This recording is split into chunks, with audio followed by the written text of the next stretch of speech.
أعوذ بالله من الشيطان الرجيم بسم الله الرحمن الرحيم الحمد لله الذي هدانا لهذا وما كنا لنهتدي لولا أن هدانا الله. اللہ سبحانہ و تعالیٰ قرآن میں فرماتے ہیں وَمِنْ آيَاتِهِ أَنْ خَلَقَ لَكُم مِّنْ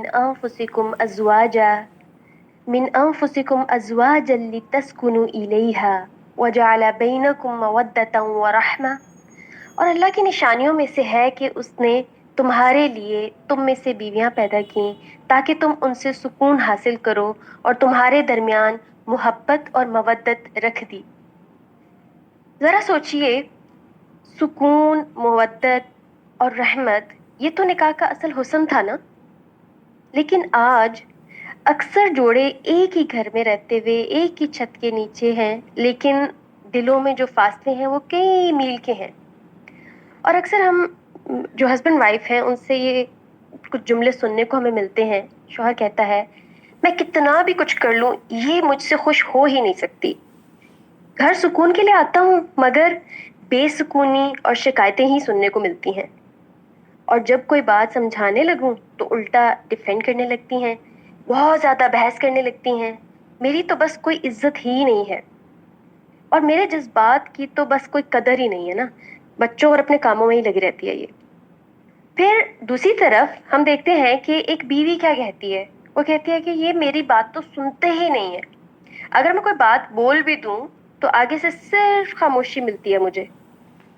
ان کو تو اس بات کا احساس ہی نہیں ہے کہ آخر میں بھی ایک انسان ہوں، میرے بھی کوئی جذبات ہیں، میں بھی تھکتی ہوں، مجھے تو مشین ہی سمجھ رکھا ہے. اور بدلے میں صرف تنقید ملتی ہے، نہ صرف ان سے بلکہ ان کے پورے خاندان سے. میرے لیے تو کوئی وقت ہی نہیں ہے ان کے پاس، اور اگر وقت ہے تو ان کے دوستوں کے لیے، ان کے خاندان کے لیے بس. اور باتیں کروا لو ان سے، وہ بہت پریکٹیکل کر لیں گے، لیکن احساس کی اگر بات کریں تو وہ صفر ہے. ہم تو بس بچے پالنے کے لیے مجبوری میں ایک دوسرے کے ساتھ رہ رہے ہیں، ورنہ میں ایک منٹ نہ لگاؤں ان کو چھوڑنے میں. تو ایسی باتیں ہمیں سننے میں اکثر ملتی ہیں. کتنے ہی کپلز ہیں جو ایک ساتھ ہوتے ہوئے بھی دلی طور پہ بہت دور اور ٹوٹے ہوئے کیوں ہیں؟ اس لیے کہ جب اللہ سبحانہ و تعالیٰ نے مودت اور رحمت کا جو بیج اس رشتے میں رکھ دیا ہے، اس کی جو آبیاری ہے، اس کو جو نرچر کرنا ہے، اس کی ذمہ داری ہماری ہے. اور اگر ہم یہ نہیں کرتے تو یہی وہ مقام ہوتا ہے جس میں رشتہ ٹوٹنے بکھرنے لگتا ہے. اب ہم دیکھتے ہیں کہ ہر انسان، جب دو لوگوں کی شادی ہوتی ہے تو وہ ڈفرینٹ ماحول سے آتے ہیں، وہ اپنے ساتھ بہت ساری چیزیں لے کر آتے ہیں، ایک پورے پیکج، ایک لگیج لے کر آ رہے ہوتے ہیں اپنے ساتھ. اپنا بچپن، اپنی تربیت، ماحول جس میں وہ پلے بڑھے، جس طرح اس نے محبت کو دیکھا، گھر میں جھگڑوں کو کیسے سلجھایا گیا تھا یا کیسے بگاڑ پیدا ہوئے، کیسے افیکشن جو ہے وہ ان کو ملی یا ملی ہی نہیں. کچھ لوگ بہت ٹوٹے پھوٹے گھروں سے آتے ہیں، اور کچھ ایسے گھروں سے آتے ہیں کہ ان میں بہت زیادہ خاموشی کا سب لوگ خاموشی کے عادی ہوتے ہیں. اور کچھ لوگ ایسے ماحول سے آتے ہیں کہ ان کے اپنے والدین کے ساتھ اٹیچمنٹ ہوتی ہے وہ بالکل زیرو ہوتی ہے، وہ بالکل ایموشنلی اٹیچ نہیں ہوتے. پھر کچھ ایسے ہوتے ہیں جو بہت نازوں و نخروں میں پالے گئے ہوتے ہیں، بہت ان کو پیمپر کیا گیا ہوتا ہے. پھر کچھ بہت ایسے بیک گراؤنڈ سے آتے ہیں کہ ان کی لائف بالکل انہوں نے لونلی لائف گزاری ہوتی ہے. تو یہ جو پاسٹ ہیں یہ پرسنالٹیز کو شیپ کر رہے ہوتے ہیں، اور انسان انجانے میں اسی پرسنالٹی کے ساتھ جب شادی میں انٹر ہوتا ہے تو بہت ساری چیزیں وہ فیس کرتا ہے. لیکن شادی جو ہے وہ صرف دو افراد کا میل نہیں ہے، بلکہ اللہ کی رضا کے مطابق اپنے قول اور فعل کو ڈھالنے کا نام بھی ہے. کیونکہ اللہ سبحانہ و تعالیٰ نے ہی اس رشتے میں جو مرسی اور افیکشن کی فاؤنڈیشن کو رکھا ہے اس کو نرچر کرنا ہے. جب شادی کا مقصد اس بیسک اللہ سبحانہ و تعالیٰ کی جو رضا ہے اس سے ہٹ جاتا ہے، اس بیس سے ہٹ کے اپنی نفس کی خواہشات پر یا لوگوں کے سامنے بہت واہ واہ کرنے کے لیے، ایک واو قسم کے کپل شو کرنے کے لیے مقصد یہ بن جاتا ہے، تو پھر کیا ہوتا ہے؟ مودت ختم ہونے لگتی ہے. رحمہ جو ہوتی ہے وہ ڈھل جاتی ہے اور برکت بالکل چھن جاتی ہے. پھر ہم روتے ہیں بیٹھ کے کہ کیوں ایسا ہو رہا ہے ہماری شادی میں. ہماری بیس اسٹرانگ نہیں ہے، کیونکہ ایسا رشتہ جس میں اللہ سبحانہ و تعالیٰ کی اطاعت ہی نہ ہو، اللہ سبحانہ و تعالیٰ کی کوئی اوبیڈینس ہی نہیں ہے، تو وہ پھر خود غرضی کا رشتہ بن جاتا ہے، پھر وہ صرف دکھاوے کا رشتہ ہوتا ہے. اور ایسا رشتہ جس کی بنیاد صرف دنیا ہو تو وہ آزمائشوں کا جب طوفان آتا ہے تو وہ ڈولنے لگتا ہے، پھر وہ اسٹیبل نہیں ہو سکتا، پھر وہ کھڑا نہیں رہ سکتا. تو میرج جو ہے وہ بیسکلی پرفیکشن کا نام نہیں ہے، بلکہ دو لوگ جو ایک رشتے میں بندھے ہیں، اللہ سبحانہ و تعالیٰ کی طرف، اللہ سبحانہ و تعالیٰ کو راضی کرنے کا اصل نام ہے، کیونکہ اللہ سبحانہ و تعالیٰ نے یہ ایک خوبصورت کمپینین شپ کا ایک گفٹ دیا ہے. اب اس کو ہم نے کیسے لے کر چلنا ہے؟ جسٹ ٹو پلیز اللہ سبحانہ و تعالیٰ. جب دونوں دل اللہ کو راضی کرنے کے لیے الائن ہوتے ہیں تو پھر وہ جو کمزوریاں ہوتی ہیں، جو چھوٹی چھوٹی پرابلمس بیچ میں آتی ہیں، جو تعلقات کی کمزوری آتی ہے، پھر وہ کمزوریاں ٹھیک ہونے لگتی ہیں اور وہ کمزور رشتے اسٹرانگ ہونے لگتے ہیں. تو آج کی جو سیریز ہے اس کا مقصد یہ نہیں ہے کہ ہم یہ جانیں صرف کہ ہمارے رشتے میں کمیاں کہاں ہیں، بلکہ اصل ریمائنڈر یہ ہے کہ اگر ہم اللہ سے پھر سے جڑ جائیں، لوٹ آئیں اس کی طرف، تو بہت کچھ جو ٹوٹ پھوٹ چکا ہے پھر سے ہم اس کو ری بلڈ کر سکتے ہیں. جب میاں بیوی رجوع اللہ کرتے ہیں تو وہ تمام ٹوٹے پھوٹے رشتے، جو تمام توڑ پھوڑ ہو چکی ہیں چیزیں، وہ سب جڑنے لگیں گی انشاءاللہ بالخیر. آج ہمارے ساتھ ڈاکٹر کنول کیسر موجود ہیں، جن کے ساتھ ہمارے بہت سکسیزفل سیریز پہلے بھی رہیں، پیرنٹنگ سیریز رہی، اور اس کے ساتھ ساتھ ہم نے جو میرج سیریز کی تھی بہت ہی افیکٹو تھی. تو آج ہم ایک نئے کورس کا آغاز کرنے جا رہے ہیں اور امید ہے کہ آپ سب لوگ بہت ایکسائٹیڈ ہیں اور بہت ٹائم سے ویٹ کر رہے ہیں. انشاءاللہ ہم آپ کو مزید ویٹ نہیں کراتے. ڈاکٹر کنول، آپ سے میری گزارش ہے کہ آپ اپنی ٹاک کا آغاز کریں. السلام علیکم ورحمۃ اللہ وبرکاتہ. جزاک اللہ خیر. آپ نے بالکل صحیح بات بولی ہے. جب بھی کوئی بھی مسئلہ ہمارے سامنے آتا ہے تو ظاہر ہم اس کے لیے پریشان بھی ہوتے ہیں اور اس کے سلوشن کی طرف بھی جانا چاہتے ہیں. صرف پریشانی سے تو مسائل جو ہیں وہ حل نہیں ہوتے. لیکن پچھلے چند سالوں میں مجھے اللہ تعالیٰ نے موقع دیا. پہلے تو میں صرف پیرنٹنگ پہ زیادہ کام کری تھی، اور پیرنٹنگ میں بھی جب آپ کام کرتے ہیں تو ساتھ ساتھ آپ کو ہسبینڈ وائف ریلیشن شپ کو دیکھنا ہی پڑ جاتا ہے، کیونکہ بچوں کو سنبھالتے یا بچوں کی تربیت کے لیے بھی دیکھنا پڑتا ہے کہ والد اور والدہ ان کی آپس میں ہارمنی کتنی ہے. اسی لرننگ کے فیز میں اللہ تعالیٰ نے موقع دیا کہ میں نے کپل کاؤنسلنگ کو دیکھنا شروع کیا، کچھ ایکسپرٹس کے ساتھ سیکھنا شروع کیا. کیونکہ بہت دفعہ ایسا ہوتا ہے کہ اگر ہسبینڈ وائف میں کوئی چیلنج آتا ہے اور اگر آپ بہت ہی لبرل کسی سوچ کے ایکسپرٹ کے پاس جاتے ہیں، وہ ایکسپرٹ اچھا ہوگا اور آپ کو اچھی طرح رہنمائی بھی دے گا، لیکن وہ زیادہ یہ کہنے کے بجائے کہ آپ اس شادی شدہ زندگی میں کیسے انویسٹ کریں، کیسے اس کو بہتر بنائیں، اکثر اوقات وہ آپ کو یہ بتانا شروع کر دیتے ہیں کہ ہمیں نہیں لگتا کہ یہ رشتہ چل سکتا ہے، تو آپ اس کو چھوڑ دیں اور موو آن کریں. اور میں نے یہ دیکھا کہ ایک بہت مشکل کام ہے. اگر کوئی ایک کوچنگ کے لیے آتا ہے آپ کے پاس، کوئی بچہ آتا ہے، کوئی ینگسٹر آتا ہے، آپ اپنے بچے کی کوچنگ کراتے ہیں، آپ اپنی پرسنل لائف کے لیے کسی چیز کو جاننا یا سیکھنا چاہتے ہیں، وہ آسان ہے، وہ ہو جاتا ہے کسی نہ کسی لیول پہ. لیکن کپل کے ساتھ کام کرنا بہت ٹف جاب ہے. اور جب بھی میں کپلز کے ساتھ کام کرتی ہوں تو مجھے ہمیشہ وہ حدیث یاد آتی ہے جس میں شیطان کے بارے میں آتا ہے کہ وہ جب اس کو مختلف اس کے چیلے آ کر بتا رہے ہوتے ہیں کہ ہم نے یہ کام کیا، یہ کام کیا، اور وہ شاباش دے رہا ہے، اور اس کا ایک چیلا آتا ہے جو بتاتا ہے کہ اس نے کیسے میاں بیوی کے درمیان تفریق کروا دی، اور شیطان اٹھ کر اپنا تاج اس کو پہنا دیتا ہے. تو میں اکثر جب کپلز کے ساتھ کام کروں تو میں ان کو یہی کہتی ہوں کہ میرا مقابلہ کسی ایک جو کسی سائیکالوجسٹ نے یا کسی سائیکائٹرسٹ نے جو روٹ کاز بتایا ہے اس کے ساتھ نہیں ہے. آپ دونوں کو ملوانے میں میرا مقابلہ اس وقت شیطان کے ساتھ ہے، شیطان کے چیلے کے ساتھ ہے. And this is not easy, this is very difficult area, and this is a very very sensitive area. اسی سلسلے میں مجھے لگا کہ بہت دفعہ ایسے بھی ہوتا ہے کہ جب اس چیز کی کوشش کی جاتی ہے، بہت سی خواتین آ جاتی ہیں پریشان ہوتی ہیں، وہ اپنی شادی شدہ زندگی کو بہتر بنانا چاہ رہی ہوتی ہیں، لیکن مرد راضی نہیں ہوتے۔ یہ ایک بہت بڑا چیلنج بن چکا ہوا ہے کہ وہ کہتے ہیں کہ بیوی میں مسئلہ ہے، یا تو بیویاں چھپ کر اپنی تھیراپی کروا رہی ہوتی ہیں اور طریقے سیکھ رہی ہوتی ہیں کہ میں اپنی شادی شدہ زندگی کو کیسے بچاؤں۔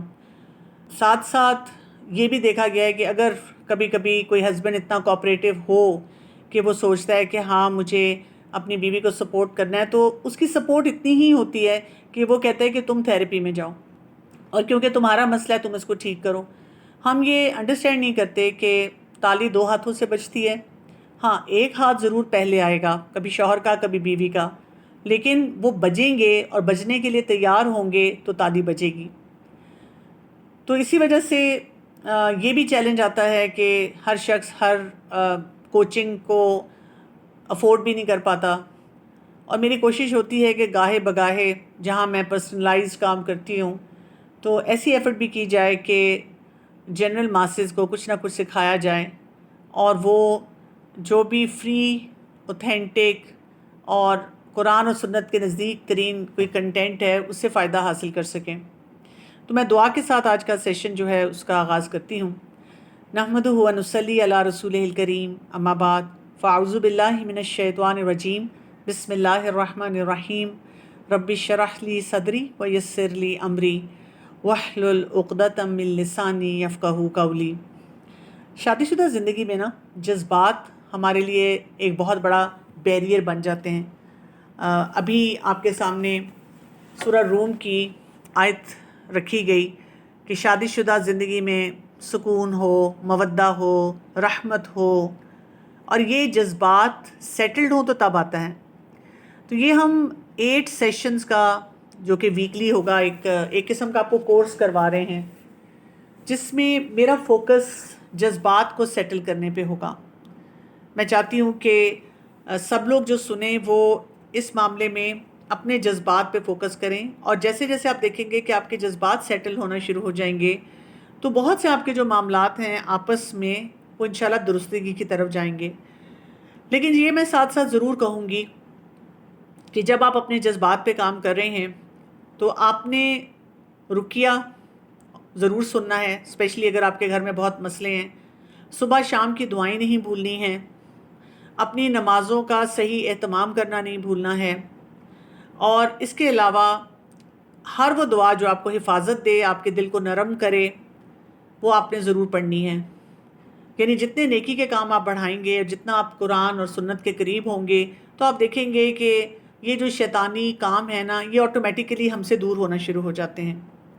انسانی سطح پہ جب ہم نے اپنے مسائل کو دیکھنا ہے تو پھر کیا کچھ کرنا ہے، what will be the starting point. اگر مجھے لگتا ہے کہ میرے اور میرے اسپاؤس کے درمیان چیلنج ہے اور ہم ایک دوسرے کو سمجھ نہیں پا رہے ہیں، کیا جتنی بھی ہم کوشش کرتے ہیں، روز ہم یہ فیصلہ کرتے ہیں کہ ریلیشن شپ کو بہتر بنانا ہے، لیکن ریلیشن شپ بہتر نہیں ہوتا۔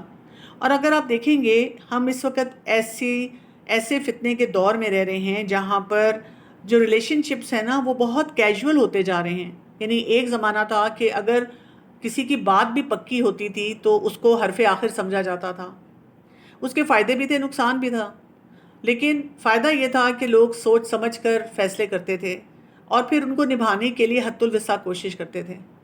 اب تو یہاں تک دیکھا گیا ہے کہ نکاح بھی ہو جاتا ہے تو اس میں یہی فیصلہ ہوتا ہے کہ چلو اب وہ تمہارا محرم ہے، go out with this person اور دیکھو کہ آپ کا رشتہ نبھ سکتا ہے کہ نہیں نبھ سکتا۔ نہیں تو کوئی بات نہیں، نکاح جب ہے، ابھی رخصتی نہیں ہوئی ہے، تو ہم آسانی سے خلا لے سکتے ہیں یا طلاق کے پروسیس میں جا سکتے ہیں۔ اسی وجہ سے آپ دیکھیں کہ رشتے بہت سپرفیشل ہوتے چلے جا رہے ہیں، اور جو ہمارا دین ہمیں سکھاتا ہے کہ رشتوں میں مضبوطی آئے، انڈیورنس آئے، کوئی با مقصد کام ہو، وہ پیچھے رہتا جا رہا ہے۔ اور یہ جو ایک امید ہے ہماری کہ وہ جو دو لوگ ہیں ایک رشتے میں جڑے ہیں، ان کا بانڈ آپس کا بہت اسٹرانگ ہو۔ اور آج کے دور میں جتنی کمپلیکسٹیز ہیں، جتنے عجیب و غریب طرح کے مسئلے روز نئے اٹھ کر ہمارے سامنے آتے ہیں، وہ اس میں اپنا راستہ بہت آسانی سے، بہت اچھے طریقے سے نیویگیٹ کر سکیں۔ تو ٹارگٹ کیا ہونا چاہیے کہ ہمارے ریلیشن شپ کے اندر کوئی سیٹسفیکشن آئے۔ یہ سیٹسفیکشن کیوں نہیں آ پاتی؟ یہ ہمیں ضرور یاد رکھنا ہے، کیونکہ جب ہم اپنے ریلیشن شپ کے بارے میں سوچتے ہیں تو ہم نا پورے پیکج کو انڈرسٹینڈ نہیں کرتے ہیں. یعنی جو ہمارے بچپن سے سلسلے چل رہے ہوتے ہیں آپس کے تعلقات کے، ہمارا اپنا جو چائلڈہڈ ہوتا ہے اس میں ہم نے بہت سے رشتوں کو کیسے نبھایا ہوتا ہے، کیسے اس وقت اپنی زندگی گزاری ہوتی ہے، کیسے بہت سے معاملات کو نیویگیٹ کیا ہوتا ہے، تو یہاں سے ہماری ایک ایموشنل سٹیبلٹی ڈیولپ ہوتی ہے اور ہم بہتر طور پہ ایموشنل ریگولیشن کی طرف جاتے ہیں. ہم اپنے جذبات کو صحیح طرح سے مینیج کرنا سیکھتے ہیں. ہم ہیلدی کنیکشنز کی طرف جاتے ہیں. اصل چیز ہم نے یہ دیکھنی ہوتی ہے کہ جب بھی ہماری شادی شدہ زندگی ہوتی ہے اور اس میں کوئی بہت سارے پرابلمز بار بار آ رہے ہوتے ہیں تو ان کو سطحی طور پہ نہیں حل کرنا چاہیے، بلکہ جو انڈر لائنگ ایموشنز ہوتے ہیں، جو ہمارے اندر تہیں بن رہی ہیں، لیئرز آفٹر لیئرز، بہت سارے مسئلے مسائل، ہم ان کو ریزالو کرنے کی جتنی بھی کوشش کر سکتے ہیں ہم ان کو کوشش کریں. کئی دفعہ میرے ساتھ ایسے ہوتا ہے، کیونکہ دیکھیں زیادہ میرا واسطہ خواتین سے پڑتا ہے. یعنی خواتین کے توسط سے اگر کوئی ان کے ہسبینڈ، بھائی، بیٹے آ جاتے ہیں کبھی ان کے ساتھ، تو پھر موقع ملتا ہے کہ ان سے بھی کوئی بات چیت ہو یا ان کی فیلنگز کو بھی تھوڑا سا دیکھا جائے. لیکن بائی لارج کیونکہ خواتین ہی ہوتی ہیں جو کہ سامنے بیٹھتی ہیں اور ان کا پرسپیکٹیو آپ سمجھنے کی کوشش کرتے ہیں اور ان کے پرسپیکٹیو کے تھرو آپ پوری فیملی کو انڈرسٹینڈ کرنے کی کوشش کرتے ہیں، تو بہت دفعہ میں نے ایسے دیکھا ہے کہ وہ تب آتی ہیں، کچھ پیٹرن بناتے ہیں کہ ہماری کس قسم کی بانڈنگ ہوگی، کس قسم کے کنیکشنز ہمارے ہوں گے. اگر آپ نے کبھی پڑھا ہو تو آپ کو اندازہ ہوگا، اور اگر آپ نے نہیں پڑھا تو جو میں آپ کو ٹرمز بتاؤں گی ان کو آپ ضرور پڑھیے گا، اس سے آپ کو کافی فائدہ ہوگا. ایک سب سے جو اچھا ایک اٹیچمنٹ سٹائل ہوتا ہے وہ سیکیور اٹیچمنٹ سٹائل ہوتا ہے. یعنی اگر ایک بچہ ہے اور بچپن سے اس کو اپنے گھر میں ایسا ماحول ملا ہے جس میں کلوزنس تھی اور اس میں انڈیپینڈنس تھی اور ریلیشن شپس میں ایک دوسرے کا ادب لحاظ تھا اور بڑا سپورٹیو سا انوائرمنٹ تھا، ہر ایک کی نیڈس کا خیال رکھا جاتا تھا، آپ کو وہاں پہ بڑی سینس آف سیکیورٹی ملی ہے، آپ کی سیلف ورتھ بہت اچھی رہی ہے. تو ایسے جو افراد ہوتے ہیں جب وہ جوان ہو جاتے ہیں اور وہ ایڈلٹ ریلیشن شپ میں جاتے ہیں تو وہ ٹرسٹنگ ہوتے ہیں، ان کے اندر ایمپتھی، خیر خواہی کا جذبہ دوسرے کے لیے بہت ہوتا ہے، ان کا کمیونیکیشن سٹائل جو ہوتا ہے وہ بہت اچھا ہوتا ہے، وہ اپروپریٹلی آنیسٹ ہوتے ہیں، یعنی کسی کا دل نہیں توڑتے اپنی سچائی اور کھرے ہونے کی وجہ سے، لیکن یہ کہ جو بات ہوتی ہے وہ بہت کلیئرٹی سے کر لیتے ہیں. اسی طرح وہ اپنے اس ریلیشن شپ میں، پیار محبت میں، انٹیمیسی میں بہت کمفرٹیبل ہوتے ہیں اور اپنے پارٹنر کو بہت ویلیو بھی کرتے ہیں اور اس کے ساتھ بہت ویل کنیکٹڈ بھی ہوتے ہیں. دوسرا جو سٹائل ہے اٹیچمنٹ کا، اس کو ہم کہتے ہیں اینگشیس اٹیچمنٹ. اب یہ کون سا انسان ہوتا ہے جو بچپن میں اس نے انکنسسٹنٹ قسم کا طریقہ کار دیکھا اپنے گھر میں، کبھی ڈانٹ پڑی ہے تو کبھی پیار کیا جا رہا ہے، اس کی وجہ سے اس کی نا وہاں پہ کلوزنس نہیں ہوئی ہے اور اس نے نا پریشانیاں زیادہ دیکھی ہیں، اس کے اندر نا بڑے ہونے پہ فیئرز ڈیولپ ہو چکے ہیں، بہت سی جگہوں پہ اس کو ریجیکشن کی فیلنگ بہت زیادہ آئی ہے. اسی وجہ سے جو ایسے افراد ہوتے ہیں وہ کیا کرتے ہیں کہ جب وہ گرون اپس ہو جاتے ہیں اور ان کی شادی ہوتی ہے تو they are very preoccupied in their relationship. یعنی وہ نا ہر وقت اس میں سیکیورٹی ڈھونڈنے کی کوشش کرتے ہیں کیونکہ ان کو بچپن سے سیکیور ریلیشن شپ نہیں ملے ہوتے. ان کو ہر وقت ری ایشورنس چاہیے، ان کو کوئی ویلیڈیشن چاہیے اپنے پارٹنر سے کہ ان کا پارٹنر جو ہے ہر وقت ان کا خیال رکھ رہا ہو. ٹھیک ہے، یعنی یہ مرد بھی ہو سکتا ہے اور یہ خاتون بھی ہو سکتی ہیں. اسی طرح سے ان کے اندر کلنگینس بہت ہوتی ہے، ان کی ضروریات بہت زیادہ ہوتی ہیں. اسی طرح ان کو بہت زیادہ یعنی ہائپر قسم کا ایک ایموشنل رسپانس چاہیے ہوتا ہے، اور اگر ذرا سی بھی کوئی بات چھوٹی سی بھی ہو جائے تو وہ اس کو اپنے ایک رشتے میں اس کو تھریٹ کے طور پہ لیتے ہیں، جلدی گھبرا جاتے ہیں، پریشان ہو جاتے ہیں. اور ان کا جو سائیکل ایسا چلتا ہے کہ کبھی وہ ایموشنلی بہت ہائی ہوتے ہیں، کبھی ایموشنلی بہت لو ہونا شروع ہو جاتے ہیں. ایسے لوگوں میں جیلسیز بھی بہت زیادہ ہوتی ہیں اور کبھی کبھی یہی افراد جو ہیں وہ اپنے ریلیشن شپ میں بہت کنٹرولنگ بھی ہو جاتے ہیں. پھر ایک اور اٹیچمنٹ سٹائل ہے، اس کو ہم کہتے ہیں اوائڈنٹ اٹیچمنٹ سٹائل. اب آپ نام سے اندازہ لگا لیں گے کہ بچپن میں وہ جس انوائرمنٹ میں ہوتے ہیں وہاں کسی قسم کی ایموشنل کلوزنس نہیں ہوتی، اور کوئی بھی جو ولنریبلٹی ہوتی ہے اس کو ڈسکریج کیا جاتا ہے کہ تم اتنے سینسٹیو کیوں ہو اور یہ کرنے کی کیا ضرورت ہے. ماں باپ کبھی اس کو جو ہے بہت پیار محبت نہیں دیتے ہیں، یا اس سے کوئی بہت زیادہ بات چیت نہیں کرتے ہیں اس طرح سے. یعنی ان اے وے ہم کہہ سکتے ہیں کہ نیڈس پوری ہو رہی ہوتی ہیں لیکن کوئی پیار محبت کا اظہار اتنا نہیں ہو رہا ہوتا. اور اس میں وہ کیا کرتے ہیں کہ یہ والے جو انڈیویجولس ہوتے ہیں یہ بہت انڈیپینڈنٹ طریقے سے رہتے ہیں، سیلف سفیشینٹ بن جاتے ہیں. ان کے اندر یہ کوالٹی آ جاتی ہے کہ ہم نے کسی پہ بھروسہ نہیں کرنا، ہم نے جو کام کرنا ہے خود ہی کرنا ہے. اسی وجہ سے جب ان کی شادی ہوتی ہے تو اس ریلیشن شپ میں بہت زیادہ اسٹرگل کرتے ہیں.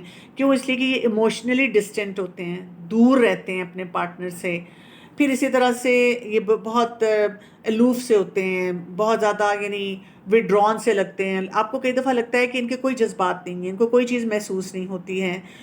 بلکہ کبھی کبھی ایسے بھی ہوتا ہے کہ اگر کسی سیکیور اٹیچمنٹ والے انسان سے شادی ہو جائے تو یہ کیا کرتے ہیں کہ اور وہ ان سے کوئی ریلیشن شپ بلڈنگ کی طرف جائے تو یہ اوائڈ کرتے ہیں کہ بہت ڈیپر قسم کے ایموشنل کنیکشنز یہ بنائیں. اور یہ اپنے پارٹنرز کے لیے اکثر اوقات بہت ان اویلیبل ہوتے ہیں. اس کے علاوہ ایک اور بھی سٹائل ہوتا ہے جس کو ہم کہتے ہیں فیئرفل اوائڈنٹ اٹیچمنٹ سٹائل. اس کو ڈس آرگنائز سٹائل بھی کہا جاتا ہے. اس میں مکس پکچر ہوتی ہے، اس میں کچھ چیزیں اینکشیس اٹیچمنٹ سٹائل کی ہوتی ہیں، کچھ چیزیں اوائڈنٹ اٹیچمنٹ سٹائل کی ہوتی ہیں، اور ایک کمپلیکس سی پکچر نظر آ رہی ہوتی ہے. کبھی وہ بہت زیادہ پیار محبت کا اظہار کریں گے، کبھی ان کو ڈر لگنا شروع ہو جائے گا. اس کو ہم پش اینڈ پل بیہیویئر بھی کہتے ہیں. اور اس میں ایموشنل ایک ٹرم ہوتی ہے ایمبیولنس، وہ بہت زیادہ ہوتی ہے. ایمبیولنس کیا ہوتی ہے کہ ایک ہی شخص سے کبھی نفرت ہو رہی ہے اور کبھی اسی شخص سے محبت ہو رہی ہے. اس سے انسان اتنا کنفیوز ہو جاتا ہے کہ جیسے کئی خواتین ہوتی ہیں، اب ان کے ہسبینڈ جو ہے ان کو بہت بی لٹل کرتے ہیں، بہت ٹانٹ کرتے ہیں، مارتے بھی ہیں، اور پھر بھی وہ کہتی ہیں مجھے اس سے محبت ہے، اور اتنی کنفیوز رہتی ہیں. وہ کہتی ہیں مجھے غصہ بھی آتا ہے جب ایسی کوئی بات ہو، میرا دل چاہتا ہے میں اسے چھوڑ کے چلی جاؤں، لیکن یہ کہ محبت بھی مجھے بہت ہوتی ہے. اور ہم دیکھیں تو ان کی جو اگر چائلڈہڈ ہسٹری میں جائیں نا تو وہاں ٹراماز ہوتے ہیں، اور جو ان کے کیئر گیورز ہوتے ہیں، والدین ہیں یا اور افراد جو ان کے ارد گرد ہوتے ہیں، وہ ایسے ہوتے ہیں جو کہ بہت ہی ارریگولر سے ہوتے ہیں. کبھی اویلیبل ہیں، کبھی نہیں اویلیبل، کبھی کچھ کر رہے ہیں، کبھی نہیں کچھ کر رہے. تو اس سے بھی بہت ساری پریشانیاں جو ہیں ان کی زندگی میں ہوتی ہیں. تو اسی لیے پہلا کام ہمارے لیے کیا ہونا چاہیے، جب ہم نے دعا کر لی، جب ہم نے اپنی نمازوں کی اصلاح کری، جب ہم نے قرآن اور حدیث سے ایک طریقہ کار سمجھ لیا کہ رشتے نبھانے کے لیے ہوتے ہیں، رشتے توڑنے کے لیے نہیں ہوتے، تو اب ہم نے کیا کرنا ہے کہ ہم نے سب سے پہلے اپنے اٹیچمنٹ سٹائل کو انڈرسٹینڈ کرنا ہے. اپنے اٹیچمنٹ سٹائل کی اسٹرینتھ کو دیکھنا ہے اور ویکنیس کو دیکھنا ہے. اور پھر اس کے بعد ہم نے اپنے اسپاؤز کے اٹیچمنٹ سٹائل کو اسیس کرنے کی کوشش کرنی ہے کہ ان کا کیا اٹیچمنٹ سٹائل ہے اور اس کو کیسے ہم نے دیکھنا ہے. جب ہم نے ایک دفعہ اٹیچمنٹ سٹائل دیکھ لیے تو اب ہم نیکسٹ اسٹیپ پہ آتے ہیں اور ہم دیکھتے ہیں کہ جو بھی اٹیچمنٹ سٹائل ہوگا اس کا جو ہے دوسرے انسان کے اوپر کیا امپیکٹ ہوگا. اور بڑے خاص طریقے ہوتے ہیں جس کے ساتھ ہماری ایموشنل نیڈز، ہمارے سٹریس، ہماری انٹیمیسی اس پہ اثر ہوتا ہے. اور پھر ہم کمیونیکیٹ کیسے کرتے ہیں، ہم کنیکٹ کیسے کرتے ہیں، ہم اپنے اس ریلیشن شپ کے چیلنج کو ہینڈل کیسے کرتے ہیں. جیسے اگر ایک شخص سیکیور اٹیچمنٹ سٹائل کا ہے اور جو دوسرا پارٹنر ہے وہ اینکشیس اٹیچمنٹ سٹائل کا ہے، تو کیا ہوگا؟ جو سیکیور والا پارٹنر ہوتا ہے اس کو سمجھ ہی نہیں آئے گی، وہ تو سیکیور ہے، اس کو تو کوئی مشکل ہی نہیں ہے. جب اس کو مشکل نہیں ہے تو وہ پھر جو اس کا دل چاہتا ہے وہ کرتا رہتا ہے اور وہ بہت آسانی سے رہتا ہے. اچھا، اور جو دوسرا پارٹنر ہوتا ہے، جو اینکشیس پارٹنر ہوتا ہے، وہ تو سیکیور پارٹنر کو کس طرح سے دیکھتا ہے؟ اس کو ہر وقت اس کی اٹینشن چاہیے اور وہ کلنگی ہوتا ہے اور کبھی وہ روتا دھوتا رہتا ہے. اس کی وجہ سے جو سیکیور پارٹنر ہوتا ہے وہ اوور ویلم ہو جاتا ہے، کبھی کبھی پزلڈ ہو جاتا ہے، کبھی کبھی اس کو غصہ آنا شروع ہو جاتا ہے، فرسٹریٹ ہونا شروع ہو جاتا ہے. ٹھیک ہے، اب آپ دیکھیں ڈائنامکس کیسے بن رہے ہوتے ہیں. ہم پھر فضول باتوں پہ لڑنا شروع کر دیتے ہیں اور اس کی انڈرسٹینڈنگ کی طرف نہیں جاتے ہیں.